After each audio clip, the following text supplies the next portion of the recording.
In the last video that I had made, I had discussed the paradox of democracy and total dictatorship, where they both overlap when they are pushed to their extremes. Following on from that, I did want to talk about corruption as an idea. And I think corruption of the state is something that is often talked about, but not talked about in the proper way it should be talked about. So it should firstly be said that there is no such thing as a state impervious to corruption of private or insulated interest. No matter the structure, it can still infect the body of the state and twist its power to its will. This is why there have been good monarchies and bad, good republics and bad. American statecraft was aimed towards creating this impervious system, as we all know. And in every possible way, it is today the most corrupt state in human history.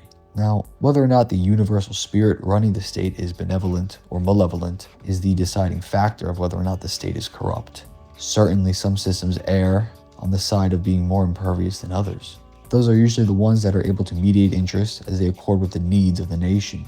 Corporatist systems allow for a decent balance between various interests that need to be mediated between and a strong leader that has executive powers, often far exceeding that of a president in the context of an American-style government. In my opinion, they can of course become corrupt, but that is once again due to the direction in which their spirit or their will is directed. The issue with the monarchs, and I know this is not necessarily relevant to most of politics today because most politics regarding monarchy are, obsolete and mostly symbolic. But there are many people who advocate this kind of system in our sphere, and I think it is important to address this cogently. The issue with the monarchs is really essentially that they become insular and totally unconcerned with ethical consciousness, or, in other words, relating to their nation. The same is true for the parliamentarians as well, there's no doubt about that. They've become their own class in a way, and they've also completely been detached from the real interests of the universal ethical community, or a given nation. Either of these could be reoriented,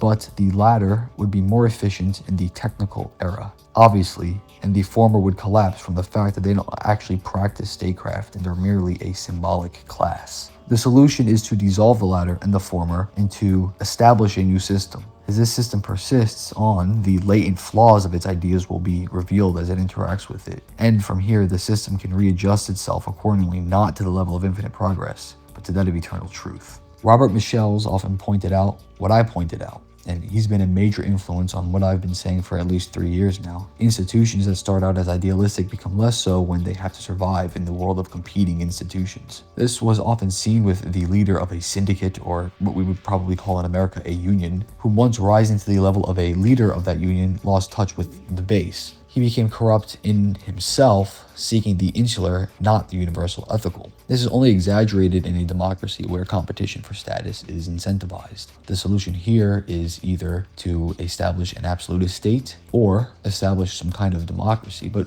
alternatively, the best system that I think would work in this context, and I've kind of alluded to this in the last video, was that we should establish, or when I say we should, of course, I'm speaking here super idealistically. We don't have any power. There's nothing we can do at the moment in any immediate sense. But idealistically, we should want to establish a strong state with a limited internal democracy. So that way it doesn't become stagnant, but it also doesn't fall to the problem of a state that's not organized enough to actually act and get things done.